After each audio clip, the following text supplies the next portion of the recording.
everybody and welcome to another video, and today I'm finally doing a dungeon delve into my game, the Pocket Heroes Adventures. So I have launched this game and you can go to the link in the description to get it if you're interested. And I have other few videos talking about how it works, a little bit of the mechanics, and answering some questions. So you can go check those out as well if you're interested in it. And people asked me to do a real gameplay of this game, so we are going to do one now, including creating a new character for the game. There is the possibility of doing a hex crawling.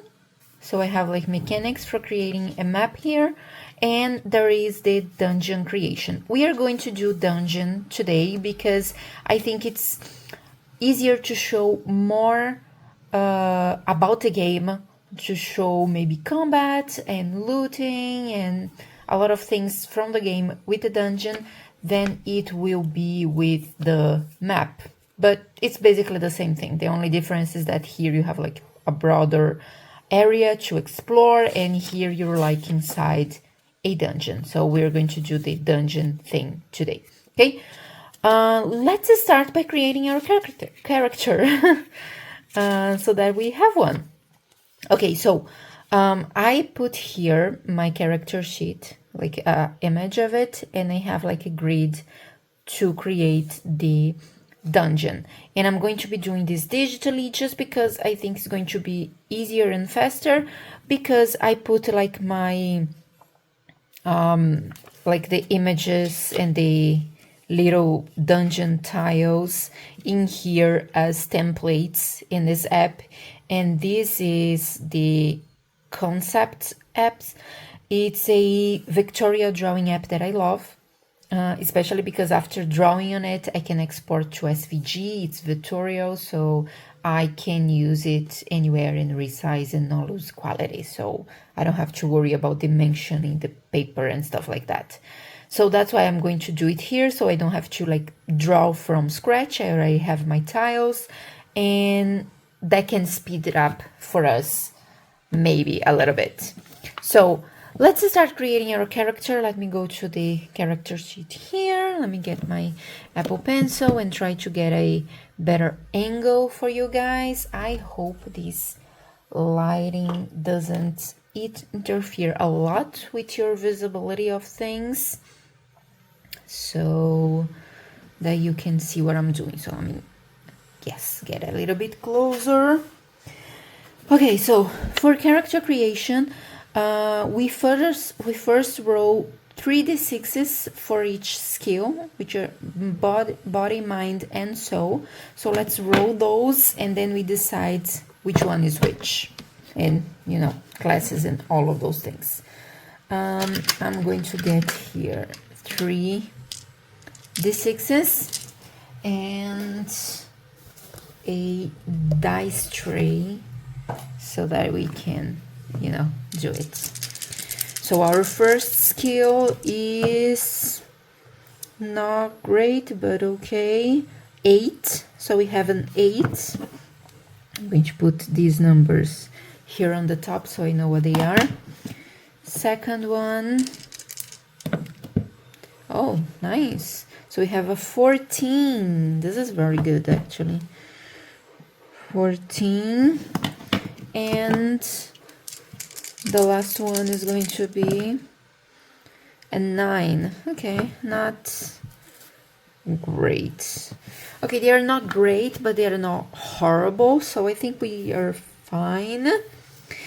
And the name kind of explains what it relates to. So body is basically physical things, agility, dexterity, stamina, some resilience, and just physical tasks in general. Mind is about intelligence, wisdom, logic, reasoning, problem solving, all those things. And soul is about charisma, social interactions, perception, intuition, emotional intelligence, all of those things. So kind of so you know what is going on. So we have our stats here, and we are going for our race here. We can roll a d6 or we can just choose one. I'm going to roll just because, yes. We got a 6. Oh, a dragon folk. Nice. So the races here, they are very general, and I intended them to be general because, I mean, it's a pocketbook. I cannot like go into detail in a lot of races and their different characteristics. So I put a general representation of these 6 races, and then you can kind of choose inside this description what you think would fit your character. So a dragon folk can be anything related to dragons, basically a dragonborn, a drake, a dragon. So it's your choice. I'm going to put a dragonborn just to have that, you know, humanoid kind of thing going on. So I'm going to come here. Dragonborn. And I wish I could make my letter look better, but I'm trying to go fast here, so there's no way my letters are going to look cute and pretty. Although I have pretty handwriting. But not when I'm writing fast. Okay, let's do the class here. We can roll a d4, or we can just choose one. I am going to roll the d4, just because we are already here, and I like random stuff happening. So this is a 4, which is a fighter. So we have a fighter. Let's put that here as well. Fighter. And I explain here, I kind of tell you, like the HP is a D12. So for level 1, which is what I want to start with, the HP is maxed. So it's a 12 HP, right? And we know that his main stat is body. So that's where he has his proficiencies. So you can make a choice here. I mean, I can make a choice here, but when you're playing, you can make the choice. I can put the highest value on body and, you know, just boost up that proficiency even more, or I can put like the 9 or the 8. Since it has proficiency on these things, it kind of, you know, are going to have an advantage when rolling the dice. I like going for the narrative side of things, so I want to put 14 in body, just because, oops, sorry, just because I want it to be like the typical fighter, you know, the beefy, muscular kind of character. I'm going to put 9 into soul, because I think I think that distribution fits better the character, you know. And there are modifiers for these numbers, and I have the calculation here in the guidebook, so I'm just going to calculate and put these numbers here. Okay, so it's a +2 for body, a -1 for mind, and a 0 for soul, which I think is reasonable, right? We have a reasonable character here. So what else do we have to calculate? Our hit points are already there. We can have a special feat, and also we didn't, you know, pay attention to here. I didn't pay attention. This is our trait for this race. They have something called tough skin. So the armor class naturally has a +2 to it. So I'm just going to, let me raise this top thing here. I'm just going to put it here so I know there is an extra +2 when I am calculating the AC in a bit. Yeah, that's the only special trait it has, and I have it recorded for when we are calculating things. Now we can either roll a d8 or choose a special feature for our character. And the things I have are skilled, so it can be proficient in any weapon. So any weapon it gets, it can use with the proficiency bonus, which can be very good for our fighter. We have the portent one, which is we roll 2d20 and you can use this 2d20 throughout the day before you have a long rest to swap any other rolls. Yours, a monster roll, a lie roll, anything. You have 2d20s to, just swap around to anything you can see. You can have lucky, which means that 3 times per day I can re-roll a test or an attack, and I can keep the highest. I have the actor one that automatically succeeds on a soul test per day, and any other test gets advantage. Any other soul test gets advantage. I have the resilient, that is a +2 to the AC, and it can get half damage from any impact, slash, or piercing attack. So anything physical, anything that can cause like physical damage. So you have an extra AC and half damage, which can also be good for our fighter. Astute, so he gets advantage on any mind test and can always find directions and remember information and tell the time. Nocturnal, so he has dark vision and gets advantage in the dark or at night. And the camoufleur and can mimic natural surfaces and get advantage on stealth and hiding. So for our fighter, I think the skilled, the lucky, or the resilient would be the better choices. And I'm tempted to choose one of those and not roll, so I'm going to choose one of those, but you can definitely roll a d8 here and get whatever comes up. I have certainly played like that before. So I would go for, we already have an extra little bit to the AC, so I think I'm going to get lucky.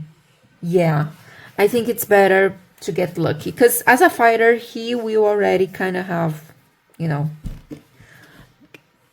will be good with the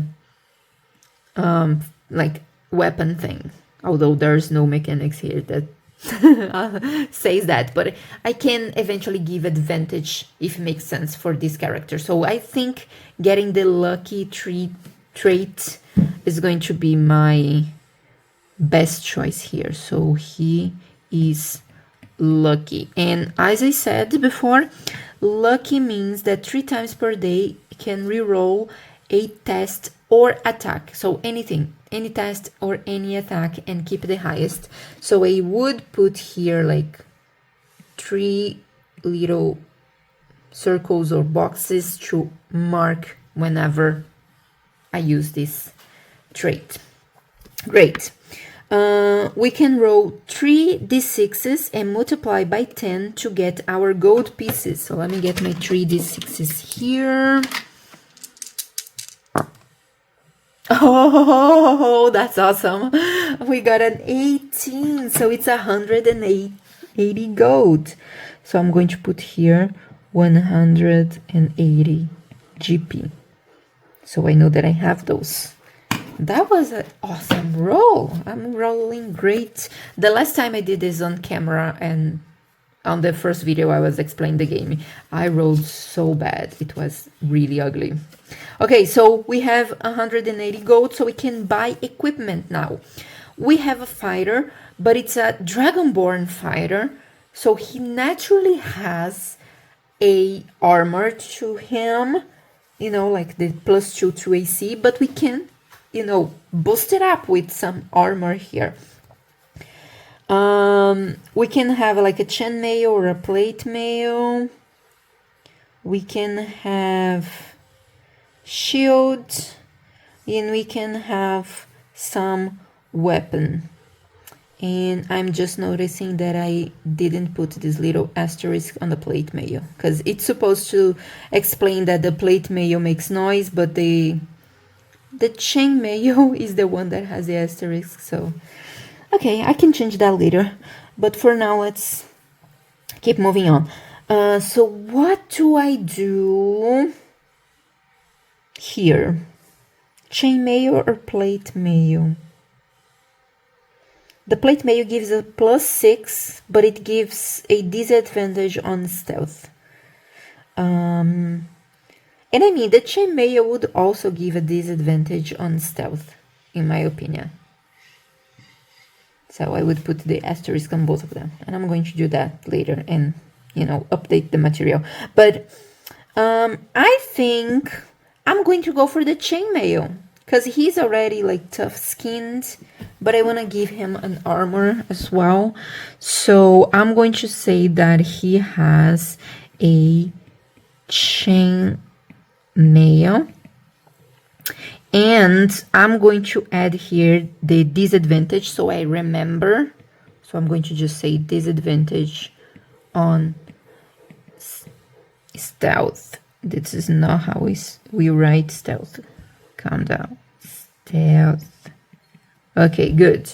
So when I'm playing, I remember to do that, because sometimes we forget. So there it is. And weapon, I mean, I have to give him a sword, right? So yes, he's going to have a sword as well. Oh yeah, and before I forget, the chainmail gives a +4 to AC, so I have a +2 and a +4 is a total +6. So I remember to add that to my final AC. And do I give him some daggers? I think I'm going to give him some daggers. I'm going to give him 2 daggers for now. 2 daggers. Okay, so come on. How much gold did we spend? How many gold pieces? The chainmail is 50. The sword is 50, so that's 100, and 2 daggers are 20 together. So 120, which means that we have 60 gold left. Okay.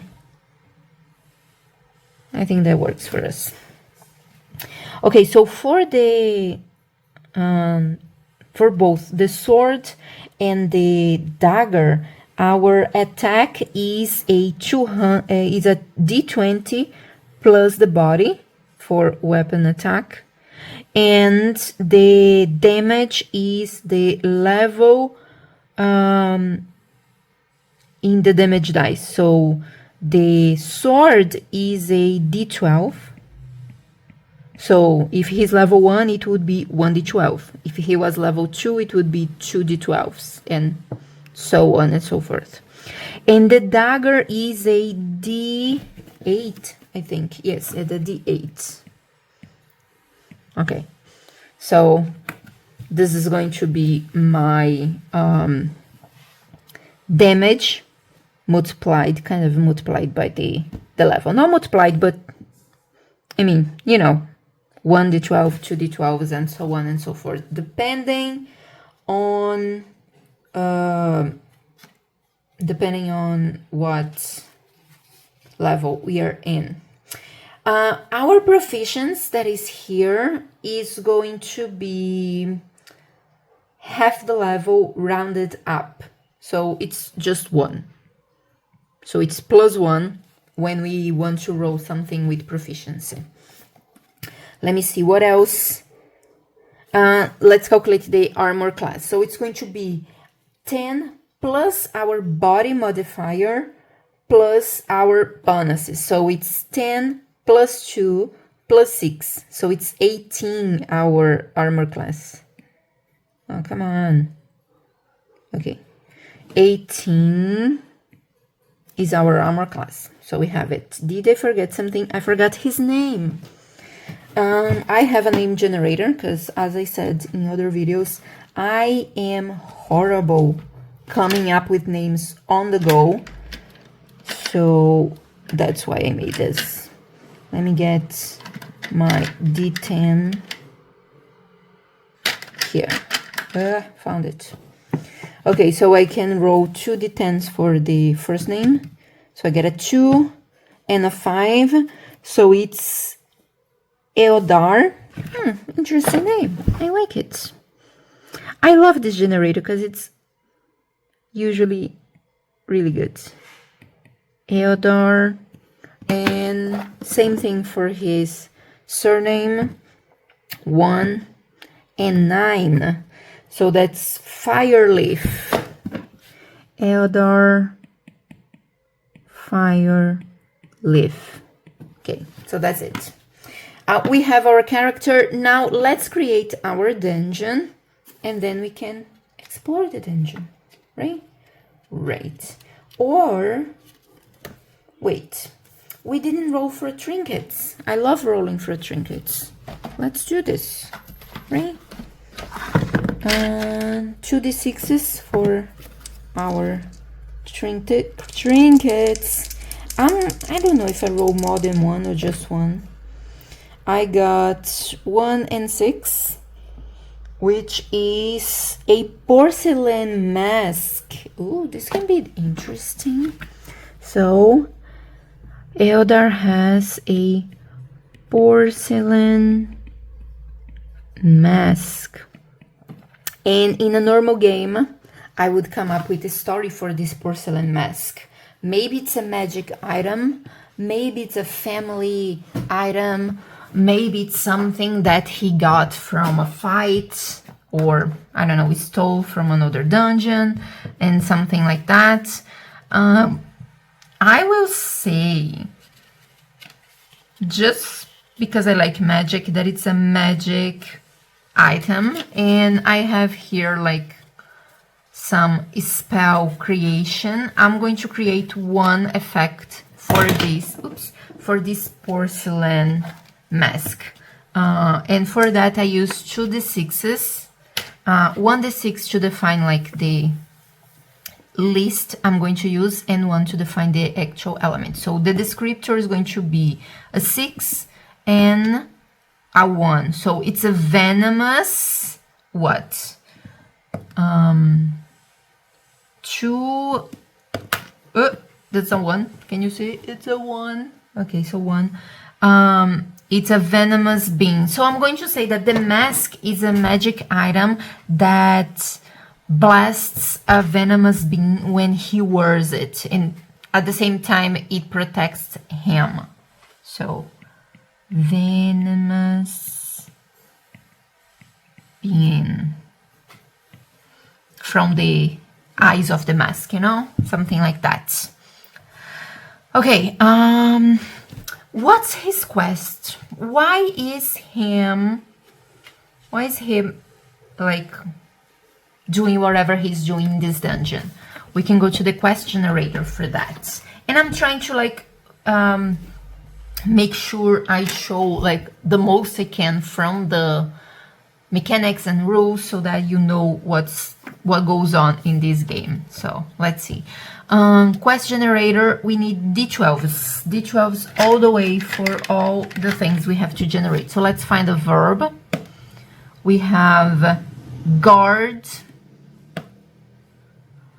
amulet, a brewer is the person. Guard, amulet, brewer. Adjective is going to be arcane. Location is a graveyard. And the reward is a magic gem. Okay, so he has to guard a... Did I say amulet? I don't remember, but amulet. Guard an amulet. A brewer was the person who told him about this, and it's an arcane amulet. He has to guard an arcane amulet on a graveyard in exchange for a magic gem, and a brewer is the person who hired him or told him about this. Okay, so I'm going to say that he has to actually recover a guarded arcane amulet that a brewer is paying him to find on a graveyard in exchange for a magic gem. And this graveyard is going to be like our dungeon. So actually our dungeon is going to be inside the graveyard. So he goes there, he finds like the place, which is like a you know the name of those things that we are having graveyards, not just a grave, but like a full, like almost like a little temple for family remains or stuff like that. Those things that I don't know the name. Okay, so he gets to that little construction, and let's create our dungeon and start exploring it. And just for the sake of this video, I'm not going to create the dungeon all at once. I'm going to do in a dungeon crawling way. So we're going to be generating one thing at a time and just see how it goes. So for the entrance, I'm going to roll 2d6s to find out where in the grid we start. Actually, I'm going to roll only 1d6 because I'm going to say that the entrance is somewhere here. Yeah. Or no. No, you know what? I'm going to do the way I usually do. I was overthinking it. So we have 4, 5. So I'm going to say that it's for 1, 2, 3, 4. 1, 2, 3, 4, 5. So here's the entrance for my dungeon for Eodar. And let's keep going. Let me wait here. I want to put this here so I can kind of see the things.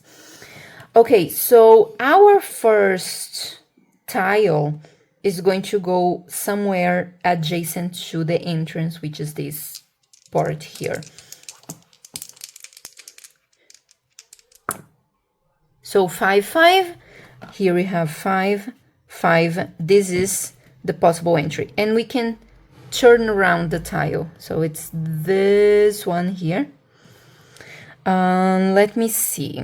Where do I put it? I can put like here, here, here. I think I'm going to put here, like this. Trying to get like the right or almost the right place. Let's not be too perfectionist here. Okay, so he enters through here. Let me just erase this. Entrance. Wait. Okay. Entrance is here. So he enters this room, and I usually roll a d4 to find out how many things, you know, like probably treasure or whatever he finds inside this room, which is a number 3 for this one.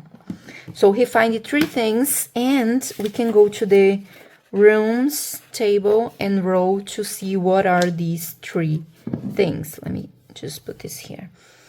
And it's a d10. Okay, d10. 4, 4, and 9. So there are 2 pits and a monster right at the entrance. Okay, that's fine. So we have 2 pits and 1 monster. I will say that it's something like this. Oops. Oh yeah, because this thing is on the top. Let me. So there is like a huge pit here and another one all the way here. Oops. Okay, so that's the room, and we're going to have some monster in here that is preventing him from coming to the other side. And since we have a pit here, it's probably going to be difficult for him to pass through this pit and get to the next room or hallway or whatever it is. Okay, what monster do we have there? Here, monster page. So my bestiary lab actually is how I call it. Let me put a die here. So okay, so for my descriptor of the monster, we get a 6. So it's an elemental animal. An elemental animal. I am going to say it is an elemental in the form of a wolf, because I think that makes sense for a graveyard in my head. So, an elemental wolf. And, well, it's an elemental, so it probably has some power like fire, cold, you know, ice or water or something like the sort. I could roll here and find out what type of power it has, but since it's an elemental, I think I'm going to roll on a d4 and come up with this on my own. So like, we have fire, water, earth, and air. That's my order, so let's see. Fire, water, earth, and air. So it's water. It's a water elemental that is in here in this room, and of course it's only to attack, so we have a combat here in our hands. So Edar has to fight this elemental, and for the level I usually say it's the player's level, or if you're playing with a party of different PCs, it's the highest player level plus a d4 minus 1.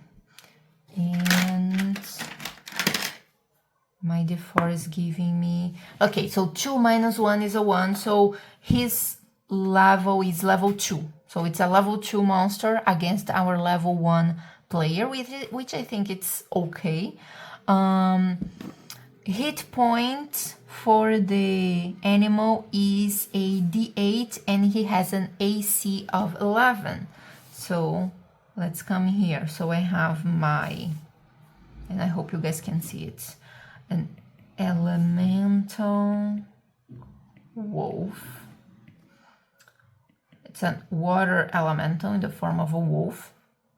It has, it's level 2, hit points, it's d8, but since it's level 2, it would be an 8 plus another d8 rolled, which is cocked, so 1, okay. So it's a 9 hit points, which is going to be not difficult to kill depending on our roll. So and AC is 11 according here to my table. Great. So we can have 3d6 for each skill. So it's basically the same character sheet for, you know, our PC is for monsters, is for NPCs, for everything. So he has like body, mind, and soul, the same things. And let's see, let's roll that.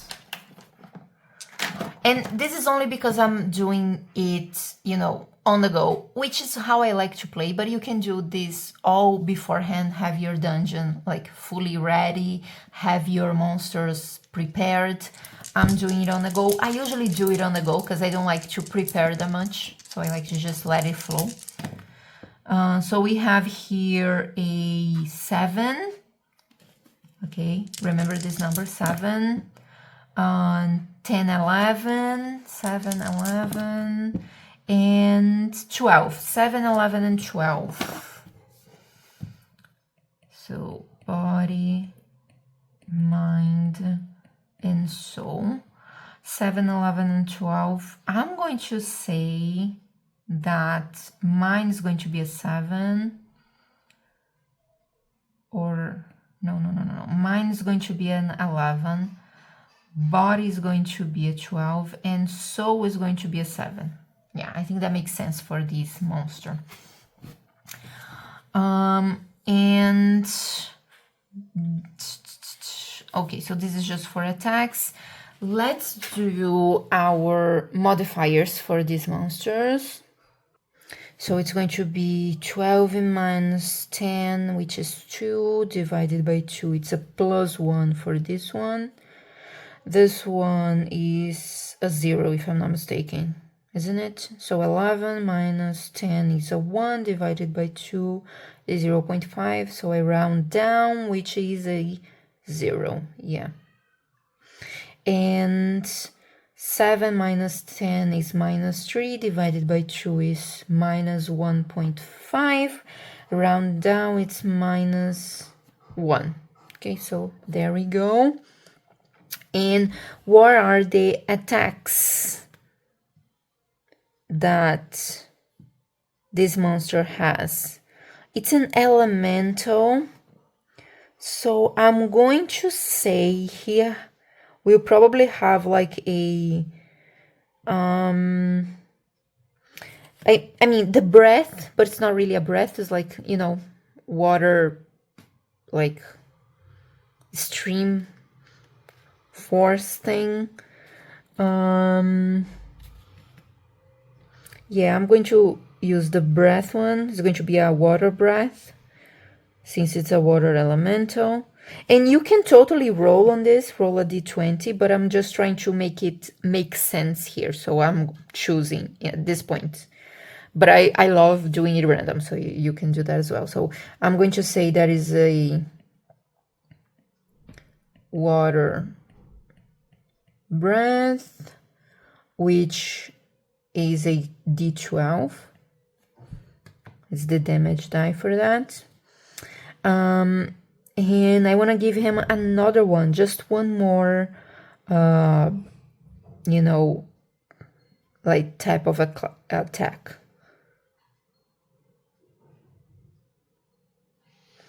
I'm going towards the slam, you know, like a body of water just slamming into you. So I'm going to say a water slam. It could be also called a ice slam. Maybe that makes more sense, but I'm going for water slam. It's a d10 damage die. Okay, so this is going to be our monster. And just to explain combat, because I'm not sure I did explain that very well on the first video I posted. Initiative is a d20 plus body and proficiency if your like character and monster and enemy has proficiency on that specific on the body thing. We know our fighter has. Our elemental, I don't like giving you know, like proficiency to monsters unless it's very clear they would have that proficiency. Like if I had a construct and it was something like metal or rock, I would say he has a proficiency on body because it seems obvious to me, you know, so I go much of my common sense on this. But you can do whatever you want here, honestly. I'm going to say that the monster doesn't have a proficiency on, you know, on body.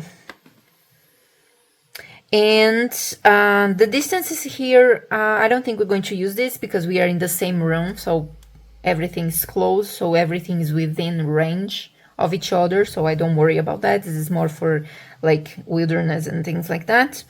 And I just go round by round over like who you know, gets a hit or not. And I have a table here for the monster. So if at any point my imagination cannot tell me what's going on, or I'm confused, or I don't know what the monster would do, or I don't want to metagame too much, maybe I I don't have a problem with metagaming, but I'm seeing that it's interfering a little bit too much on the results. I can come here on this table, and it's kind of a behavior table for the monster based on how much health the monster have and a D100 roll. So for now, let's do just a normal combat. Let me get a D20 for my Eldar character and a D20 for my monster. I'm going to use my wasp dice for the monster. So let's start with the initiative. So monster, Eldar. Okay, so the monster definitely doesn't go first, because, you know, even adding all the modifiers, it's Eldar and then the monster. So let's go for Eldar first. I am going to say that he will use his porcelain mask, actually.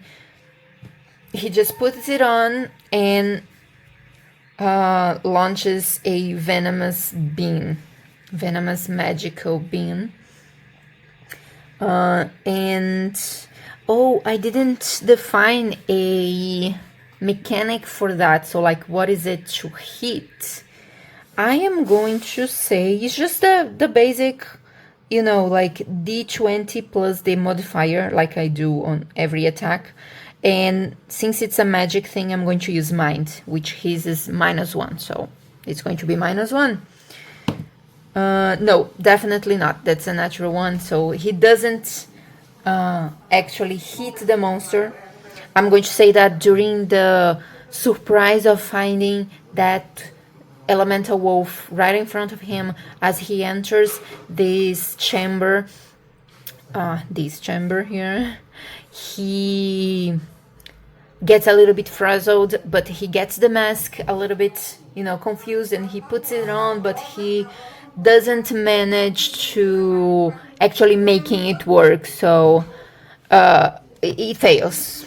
And it's the monster turn now, and it's another natural one, as you can see here. So also no attack hits Eldar.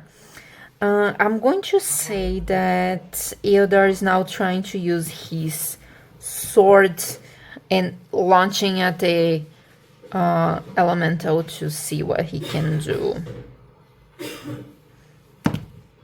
Oh, that's a natural 20. I don't... Oops. And I messed it up. Okay. I don't particularly have a mechanic on the game for natural 1s and natural 20s, but sometimes I do incorporate, you know, the D&D way of things, that the natural 20 it's a like epic success and a natural 1 is an epic fail. I just want to flow through this game right now, but you can totally do that. I'm going to say that he slashes right at the neck of the monster, or if you want to have a little bit fun, we can use our location damage die. Let's do this, actually. Oh, I got the left feet or the left paw of the wolf, which is okay. It's a D12 for the sword, so I'm going to get my D12 and roll the damage. It's a 5. And yeah, that's it. We don't have any modifiers for the sword, so it's a 5. So the monster HP was 9. It gets down to 4. Great. And now it's the monster turn. Let me get these things out of the way and bring the dice tray a little bit up so you guys can see what's happening. The monster gets a 17 plus... Oh, since they are together, I'm going to use the water slam. I didn't say it, but the water slam, which is a body thing. So he's going to charge towards Eldar, and so that's a +1. It's 18. It's exactly his AC. So the monster hits, and water slam is a D10. Let me get the D10 here, which is a 4. Okay, so it goes down to 9 HP. Let me actually, okay, 9 HP. Okay, back to Eldor, and I'm trying to go fast here, but you guys know I like narrative, so I would narrate how it goes. So, for example, on Eldor, like sword attack hitting the foot of the left foot of the wolf, I would describe how the wolf gets like unbalanced and kind of almost gets down, gets taken down, like falls to the side, but then he goes back a little bit, like a little bit of movement back, and then charges right into Eldar and, you know, just role play the thing and tell the story. Okay, Eldar is going to try now to use his sword again. It's working. Let's keep it going. He's already with the sword in hand, so why not? Yeah, that's an epic fail. So how would we say it was an epic fail here on this one? I could say that the elemental this time, it kind of sees Eldar coming, and it kind of, you know, it's an elemental, so it can kind of like flow around a water elemental and just, you know, deviate from the attack. So I would say that's what happens. And then it's a elemental turn again, and it's probably not going to hit. I mean, it's 18 the AC, even if we put here any modifier, depending on the attack, it's not going to. So I say that due to the first wound that actually damage his foot, his elemental foot, and took his like focus from the battle, he is kind of flowing around and not getting to hit. He's not as fast as he was in the beginning. And Eldar is going to try attacking again with his sword again. So that's a 2. Nope. Doesn't happen. The wolf. Yeah, that happens. It doesn't matter which attack I use, it happens. I would say that at this point, the wolf would be a little bit reluctant to get too close, so he would use the water breath. So it's a D12 to check the damage. It's another 3 damage, so he brings to 6, and they are kind of at the same level. Eldar again. Come on, Eldar, hit. Okay, that hits. That absolutely hits. It's 11, so it's already higher than 11, the AC. And sword again.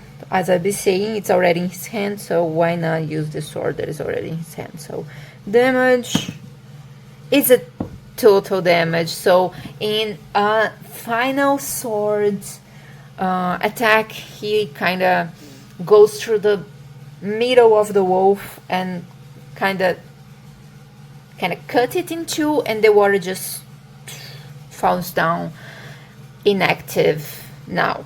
So it's gone. So one monster out.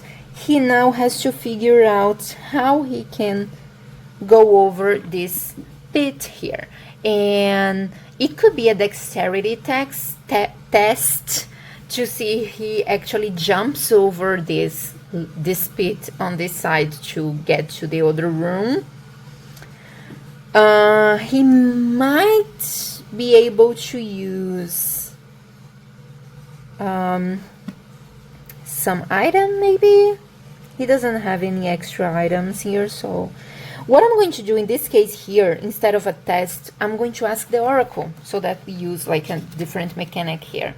I'm going to ask the yes or no oracle if Eldar is able to actually pass through this pit without much, like without much fuss and problem.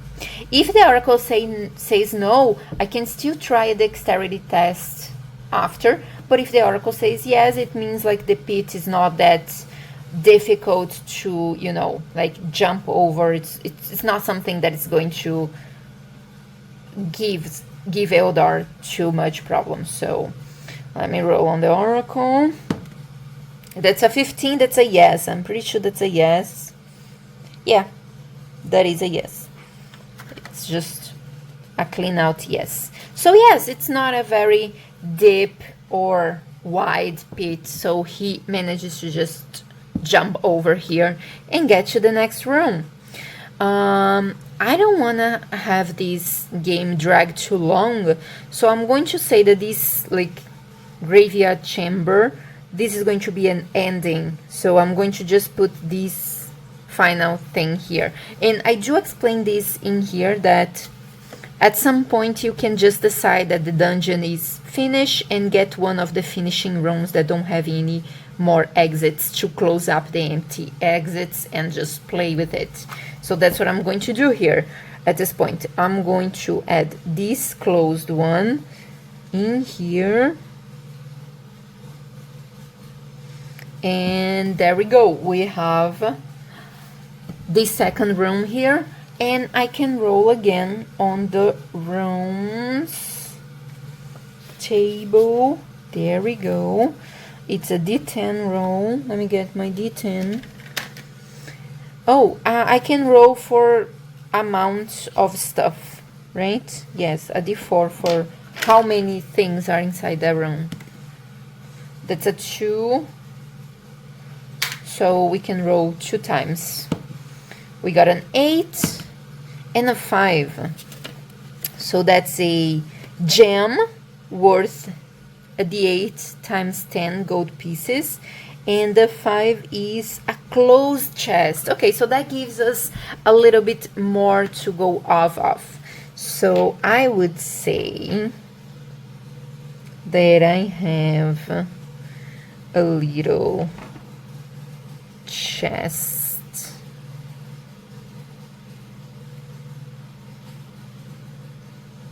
in here.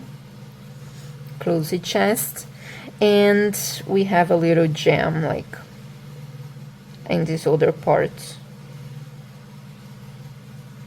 of the room. And the gem is worth a D8 times 10, so it's worth 20 gold pieces. So I'm going to say he goes over to the gem. And just for fun, I don't always do that, but it just had this thought that maybe this is a magic gem.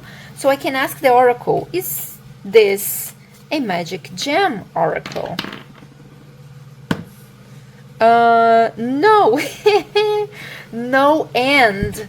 So I would say no end, since the end adds something more to whatever is going on here. I'm going to say there is a little bit more gold, like right next to the gem. So I'm going to just roll a d6, just coming up with this as I go. So a d6, so 5 pieces of gold. So we have a 20 gold worth gem and 6 pieces of gold. So I can add here that actually now he has 6 gold pieces and 1 gem that's worth 20 gold pieces, right?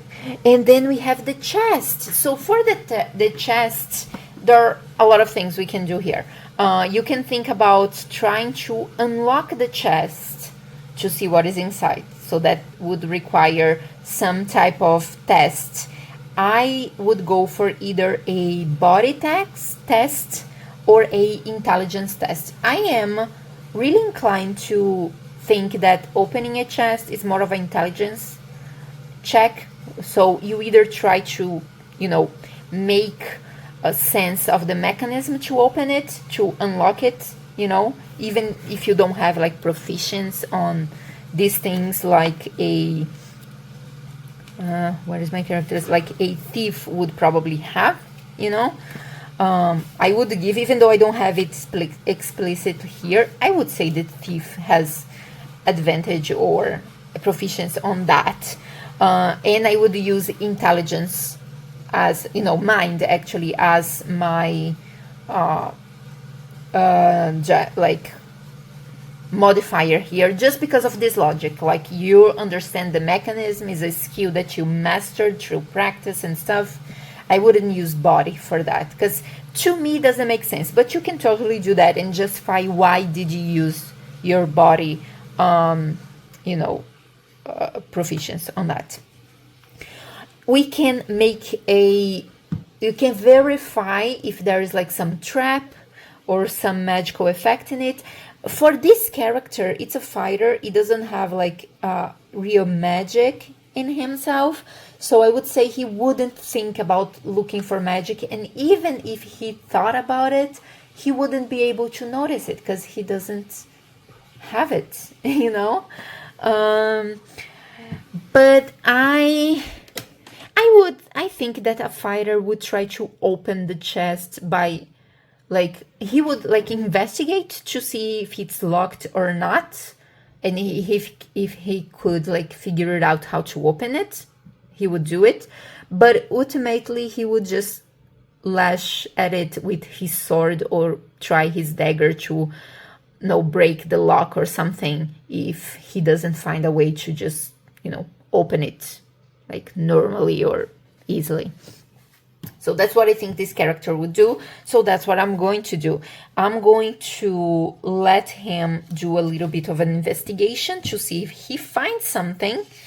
And we are going from there. So for the investigation around this chest, I can make a check. And if he succeeds the check, I can either choose to ask the oracle what is there, or I can just define what is there. Like, oh, he succeeded the investigation, so he found a trap, so that the story is more interesting. If you want to leave it up to luck and, you know, to random results, which I love to do, you guys know that, I would just ask the oracle, like, oh, he succeed on the test, and oracle, is there a trap there? And the oracle would say yes or no. If independent of what the oracle says, if he succeeded on the test, it means that he knows there isn't a trap there, or there is a trap there, and he can like avoid it, you know. But if he doesn't succeed and I ask the oracle and there isn't, or there is a trap there, he doesn't know, he's just like unsure, he didn't find anything, and I would go on off of it. So I'm going to do an investigation, which is mind, and he has what, -1 in mind. So he would like go around a little bit trying to see if he can find any trap or any way that shows that the chest is locked or, you know, trapped or whatever. Oh, that's a natural 20. Even with the -1 of the proficiency, we can use like the rule of epic success.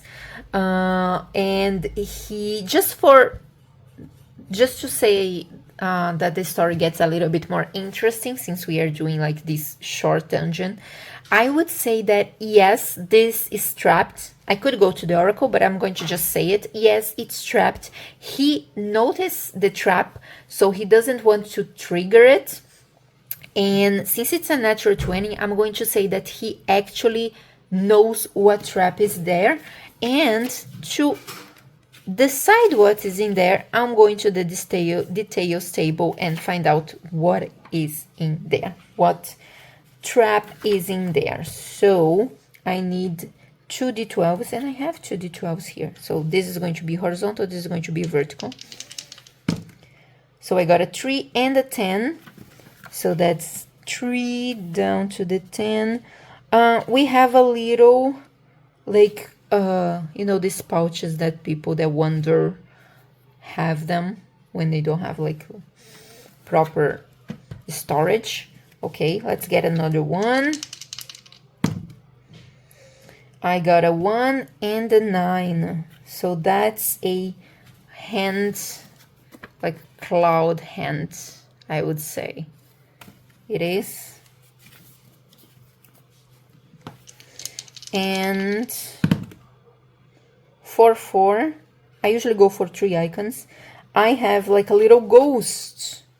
Ooh, okay, so what I'm going to say is there is on the structure of this chest a little hand that is kind of holding a small pouch.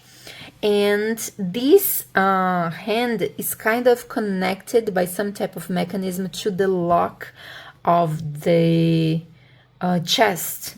So it can activate that hand and, you know, free whatever monster is in there that we already know it's a ghost because I rolled a ghost in this thing here. But maybe the character doesn't know. He knows how the mechanism works, but he doesn't know that there is like a ghost attached to this chest. So, but he knows there's a trap in there and that it like is going to release something. So he can assume that it's like some type of poison or some type of magic or something that can harm him. So what he would do, I think, is prepare. He wants to open the chest, for sure. He's not going to not open the chest. So I would say that he wants to find a way to open the chest without activating the mechanism. And since he knows, because of a natural 20, what the mechanism is, I would say that he has a chance of disarming it. And to do that, I would use intelligence again in how now he skillfully disarmed that thing. I think intelligence makes sense. If you disagree, tell me in the comments what you would use, and we can like have a chat about it, because I'm pretty sure different people would have different opinions on that. But I think intelligence makes sense in this particular case. So I would do a intelligence, test, skill check, and see if he succeeds on identifying how to disarm, or actually not identifying, because he identified the mechanism, so he knows what the mechanism is. But if he actually succeeds in identifying, in actually disarming it, actually, not identifying, disarming it. So intelligence check. That is a 10 minus 1, that is a 9. And I would say he doesn't, because as a super, like, it seems like a sophisticated lock, I could totally come here, and if you got this game, we have a difficult chart for our checks and tests, but we also have this table for like the difficulty, and 10 is an easy difficulty. He got a 10 minus 1, it's a 9, and I think this is not going to be easy. So I would outright just say no, he can't do it. I wouldn't even waste my time on this one. This chart is just for the situations like, hey, I don't know what's going on here, so I'm going to let the chart define my DC. But here I know it's at least a moderate difficulty. I would go for moderate to not be like too strict about it, but yeah, it's not something simple. So I'd say he doesn't succeed on disarming it. What I want to know now is, when he fails at disarming it, does he actually activate the trap without like wanting? A 15 is yes, he activates the trap, so we have a monster now to fight. So the ghost is out, and now he knows it's a ghost. And since we got in the, like, where is it? Okay, in the details table there was a ghost. We don't need to roll for the monster because we already know it's a ghost. We can just roll like the stats and fight that ghost. So let's do it. I don't want to leave this like half finished. I want to finish this dungeon, especially because I made a, you know, short one. So it's a ghost we can consider like a undead. So we can like kind of put in this category here. So it's going to be a D6. So it's a ghost and it's a D6. It has an AC of 8 and HP is going to be, let's see the level. The level, I have to roll my D4. 1 minus 1 is 0, so it's the same level as him. It's level 1, and it's a D6, so it's 6 hit points. So I can, no, just delete this because I already rolled the hit points. So it's a level 1 ghost. So body, mind, and soul. We need 3 D6s for that. We got 6, 11. I got 5, 6. And I got 9, 10, 11. Okay, so 11, 6, and 11. I would say soul is an 11. And mind is an 11, but body is a 6. Right? Yeah, that's what I would go for. And what about attacks? I'm going to just roll for attacks here. So I use a D20. And I'm going to give him how many attacks? 4 attacks. Okay. 4 different attacks. An 8, it's a intimidate, which can be interesting for a ghost. Intimidate. And this looks like an H, is an N. And it's a D6 damage die. Another attack type we have is 5. It's a horn attack, so we have a horned ghost. And you can think that on like how the ghost looks like. Maybe it's a ghost of a fallen warrior with like a helmet with horns. So that would make sense. It's a D8. Another one. An 11. Constrict. Which can also be interesting for like a ghost effect. And we can elaborate on that if we use that attack. And the last one, it's a 5. It's another horn, so I'm not going to put here. So yeah, it was 4, but it's actually 3 because I rolled 2 of the same. So that's it. These are the attacks that the ghost can make. So we can move on from here. Oh yeah, the modifiers. So we get 6 minus 10 is minus 4, so it's a -2.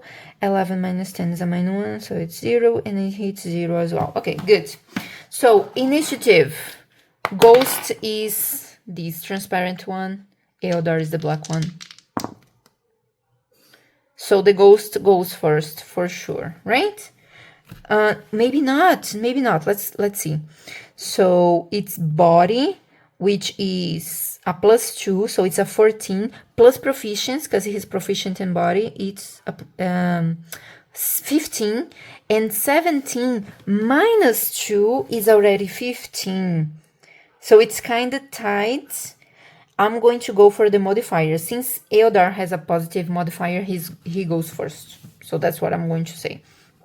And that can tie up in the story, in the narrative, as Eodar being ready because he knew the mechanism was there and he was trying to disarm it, but he failed.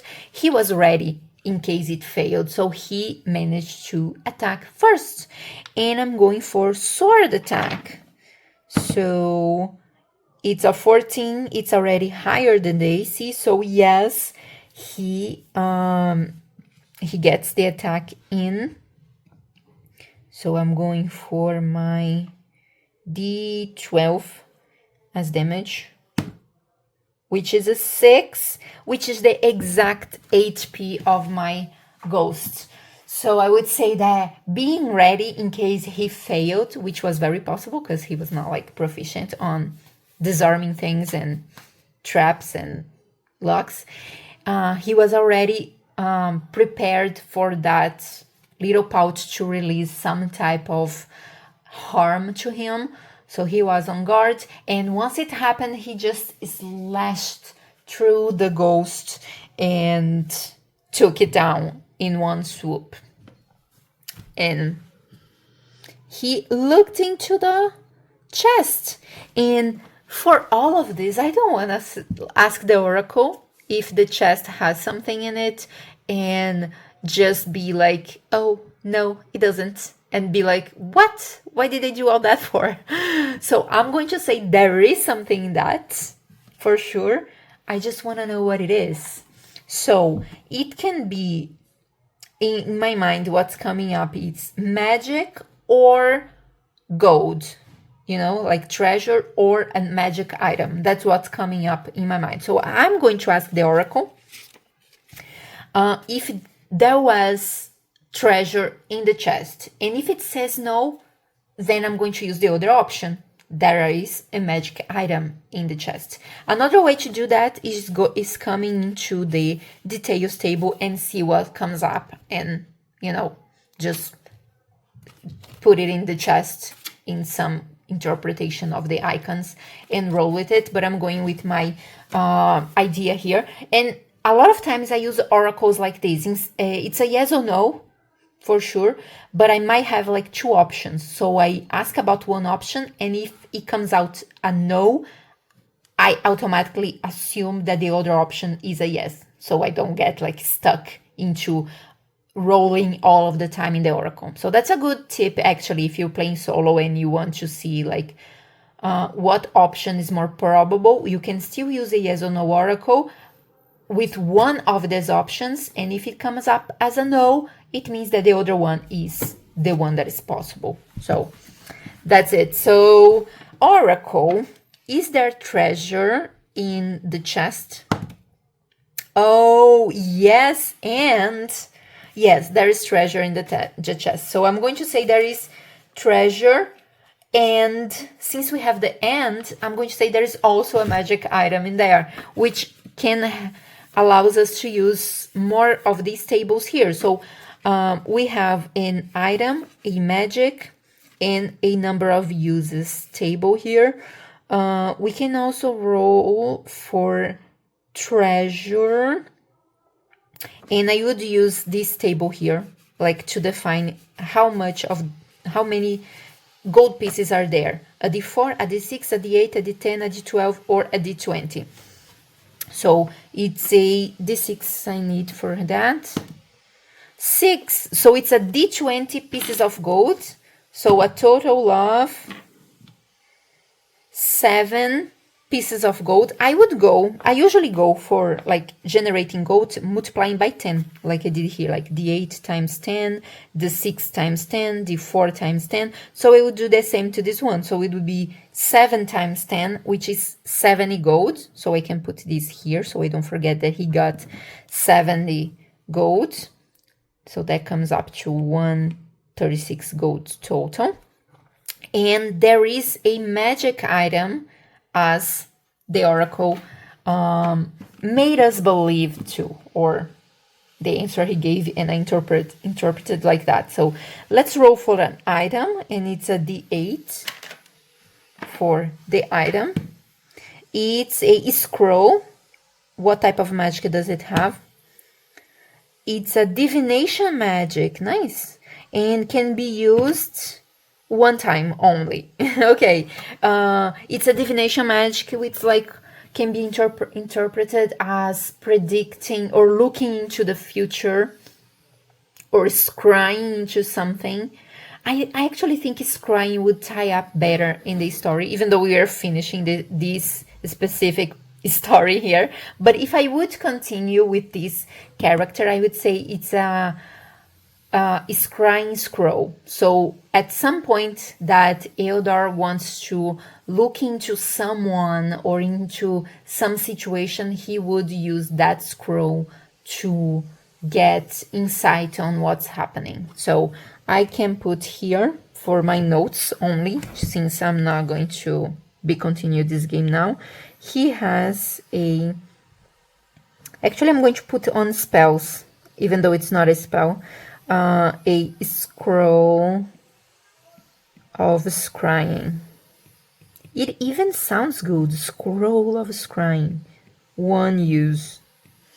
Okay, so that's it. It was like a super time dungeon, but that's what I would do. Of course, with more time and not worried about recording a video that is already too long, I would just keep going instead of closing up the dungeon right there. I would keep rolling and rolling until there is no more space left to put things, or I am like at the almost at the end here and I just close the dungeon on these like margins here and play the story in total. So I did this as scrolling, so rolling one piece at a time. You can roll the full dungeon up front and then play, and do the same for the map. So this is a dungeon example. You can do the same for the map and just do a hex scrolling and then play as you roll for the map, or roll the complete map and get something like this and then play on top of this generated map. Okay, and another thing I wanted to point out here before we finish this video is, as you saw, sometimes I jumped around from one table to the other because I wanted like, oh, I don't have a treasure table. That was not because I forgot to put a treasure table here, but because what I did here, I can use this to generate some treasure. I can use also the reward table here to generate treasure if I want to. So I can roll in here. On the magic, I can either roll here on the magic, or I can roll on the effects on the monster laboratory, on the damage, like types of damage can be also types of magic, you know. I can also roll magic on the spell generator, on like descriptor or shape. That's what I did for the porcelain mask here. So I did put a lot of tables here that are supposed to be versatile. So if you find some point that, oh, how many times can I do that? I don't know, it's not defined on the rules here.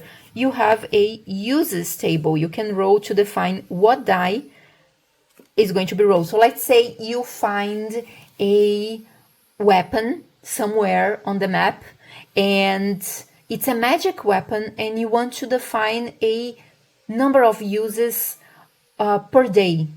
So it has like certain amount of charges per day. You can come here and define, oh, how many charges are there per day or like per life of the weapon. I can roll my d6 and say, oh, a d8 total uses. So 6 total uses per day, or total in general. After 6 uses, the weapon doesn't like work anymore. It becomes a normal regular weapon. So yeah, I put these tables kind of thinking a lot of, oh, this can be used for what's in here, but can also be used for this or for that or for, you know, a lot of other things. So that's why I did it so small, because I wanted to be the most portable I could have, but I also wanted to have some complexity in it. And by the length of this video, you know how complex it can get and how detailed you can get on it if you're like choosing a race and constructing your character and defining spells and quests and all of the things. It's small, but it's mighty and full of things, and it can give you like super long sessions, super long preparing sessions. Me personally, I love preparing for things like creating the character thing, creating the maps, creating the stuff. So that can be done here. Or I can just create a character and keep playing like step by step without preparing. So that's what I wanted with this, and I think I achieved it fairly well. And I hope you guys like it. So if you're interested, again, the links are all in the description box of this video, and I would appreciate if you could leave a like here. And if you got this game, go back to itch.io and leave a like there, leave a comment, tell your experience. What did you do? I had some people DMing on Instagram, and they told me about the stories that were like fighting and using these and other of my games and other of my tools, and I love that. I absolutely love it. So let me know, because I really, really love seeing what you guys do with what I create. So I see you guys in a next video another time, and until then, bye bye.